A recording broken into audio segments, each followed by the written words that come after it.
Hello and welcome to Football Fanatics. I'm your host Vincent, and today we're going over Davis Mills in his first NFL start coming out of the draft this year. So let's jump straight into it, and that will bring us to his first pass of the game, where he gets this sprint out right. The blockers make sure everyone goes to their left. Now watch when he throws this ball, because he's throwing the ball right there. The receiver has yet to turn around, and this is a really good sign to see him already throwing guys open and not just waiting to see them come open before he throws it. Gets a good throw, gets like 11 to make it third and shorter. Then here you have a little bit low snap, catches it, looks to that first read on that near side here. Because if you watch his head, he looks down here, doesn't like it, steps up, avoids pressure, and then tries to roll out, can't get anything. What you want to see here, though, is right here, he's taking off and running. Now, here, if he were to look back up to throw, he could try and get this defender to bite in on the run and then dump it over the top that you see Patrick Mahomes, Aaron Rodgers, even like a Josh Allen do so often. But in your first NFL start there, you already tried to keep the play alive. It's fine. Just make sure you don't turn the ball over. Really good to see him dipping around in the pocket, though. I'm really excited to see him if he's already moving that well in the pocket. So, jumping ahead to their third possession, because they didn't throw the ball on their second possession. Here, you have a failed pass protection. And I don't know if this is on Mills or the center. I assume it's the center just because it's his first start. But you have this linebacker lined up right over the center. And the center is going to take him, and that leaves those four downed linemen for the guards and tackles. Well, the slot corner linebacker right here, he's able to come in on a blitz, and no one's able to pick him up. Now, how do you solve this issue? You don't, really. It's a tough situation. You're on 2nd and 10. So what I'd like to see, maybe, is hold a back in. Because if you take that tight end and move him into the backfield, then he can go and take up that slot cornerback, linebacker type, and then you can get that pass off. But here, you see there's 3 people to the top side. With the center, you just don't have enough bodies, and Mills tries to get away, but is unsuccessful, and that brings up 3rd and 13. Now here, he's looking over the center of the field. He finds the flat. Now, high throw, but if you look, it is a high throw, but he's also having to, like, kind of weird back foot this ball because of pressure. So, I'll accept it. Also, he's wide open. You gain some yards, make sure you get a punt off. Nothing too terrible there. Would like to see that ball a little lower, or him to escape and try and make something. But it's always tough when you're in a situation like that. And that brings us to his 2-minute drill, which is probably the best part. So watch this hook on the bottom of your screen. So he's throwing it right there. Now, the receiver has not even gotten 5 yards as he's hidden behind the pylon there. And he goes another 3 yards, turns around, and the ball's right on him. And he was under pressure because his left tackle forgot how to block. But it's one of those things that if you throw that ball that fast, you don't need an offensive line because the ball just comes out too fast. So here you got a corner and a flat route. He finds that corner. You do have a cover 2, so you had a play that was designed to beat it. I don't know if he audibled out or if that was just a good guess by the offensive coordinator. But good throw, allow your receiver to get out of bounds, get up, take your time. And now you have 55 seconds in a timeout needing just over 20 yards. So now he gets the ball, good set, pressure's coming, he finds the hook. Now that was not an anticipated throw, but it's fine. Might have been a second read, I can't remember. And here you got two clear out routes by these two slot types, and then you'll get a slant underneath that'll get them close to a touchdown, if not in. I can't remember. Oh yeah, just a first down there. Now you have 29 seconds and really 4 shots at the end zone here. Now they run one of my favorite plays of all time, where you have this motion from this guy up top. He's going to come down and motion to the flats, and these two receivers on the bottom both run slants.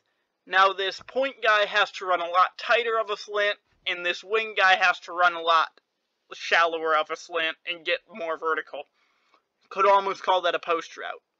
Now what you're hoping for is that it's man coverage and someone gets, or number 7 there, gets lost in all that congestion when he comes across, and that leaves your flat guy wide open. However, if they pass it off and they pass it off incorrectly, as they do here, you're hoping one of your slants gets open. So here, they have all 3 guys take the flat guy. They have one guy, 2 take that inside slant, and then that shallow slant is wide open, easy touchdown. And you even see Mills go to that number 1 motion receiver and go back to that wide receiver and get Miller for the easy touchdown. One of the easier touchdowns of his career, but he had to get off that first read, and it's designed to have that first read come open. So really good to see him get off that first read. So here, 2nd and 10 in the second half, you're down by 1 point, you can't do too much. You have a little hook flat route where your goal is to work that high-low concept. We'll see it again here in a second. He fits a ball in there. It was a good throw, good strong throw that makes sure that he does get that ball in there.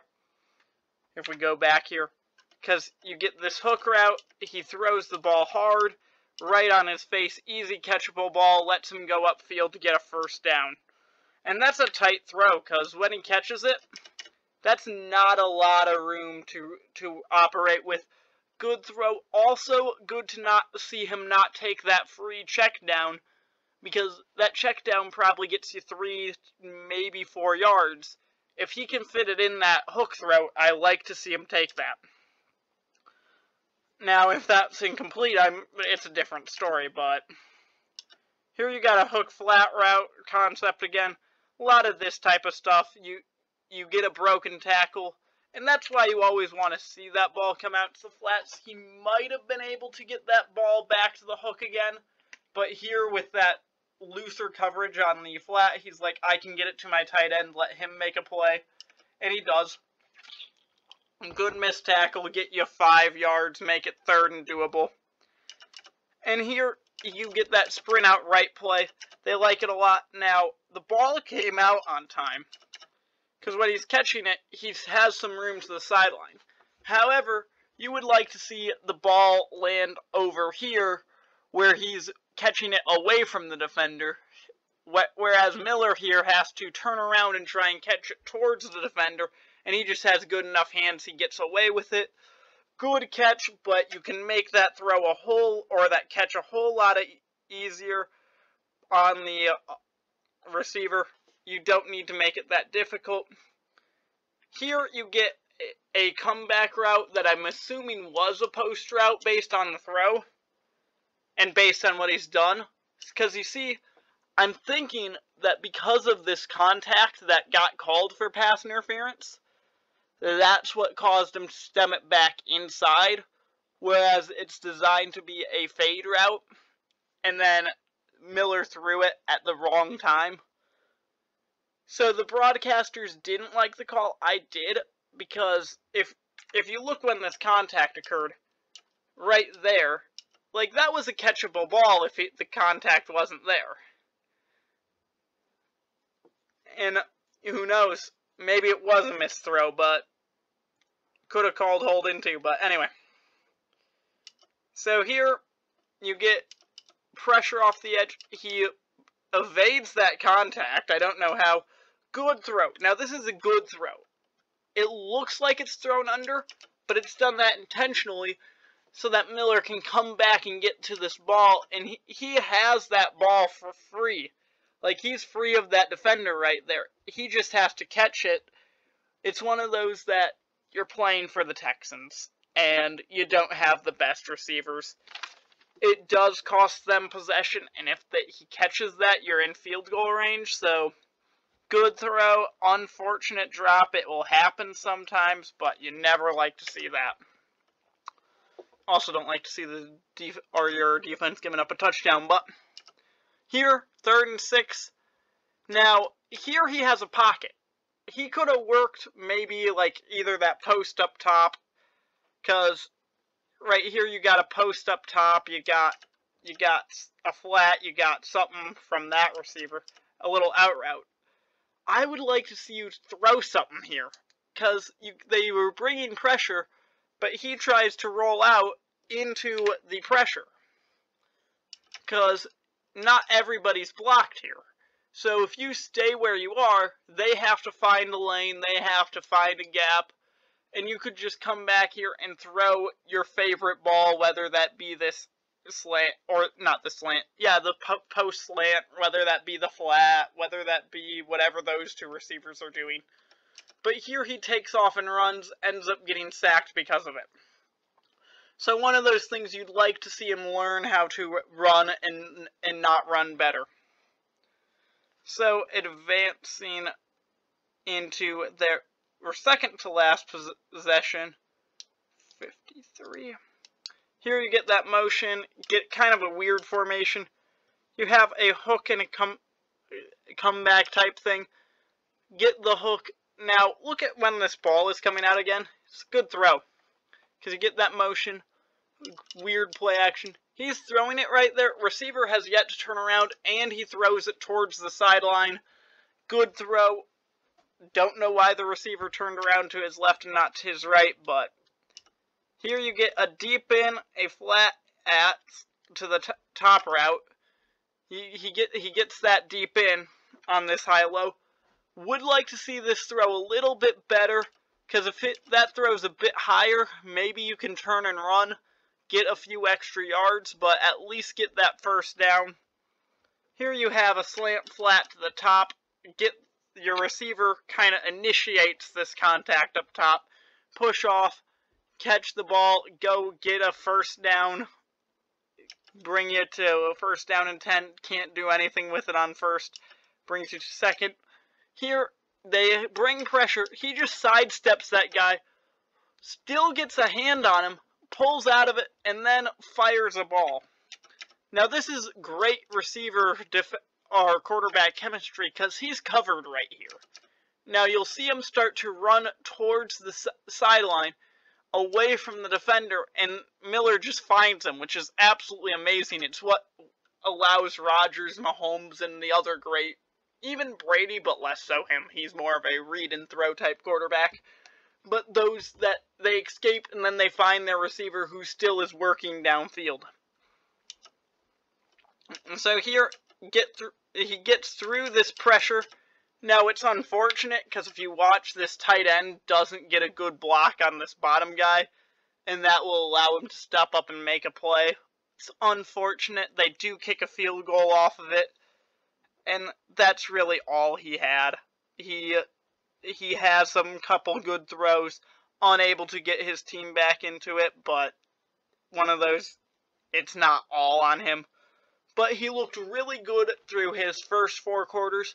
I'm really excited to see. I'd be shocked if he continues this way to see Tyrod Taylor get his starting job back. I'd imagine it's Miller's job to lose at this point.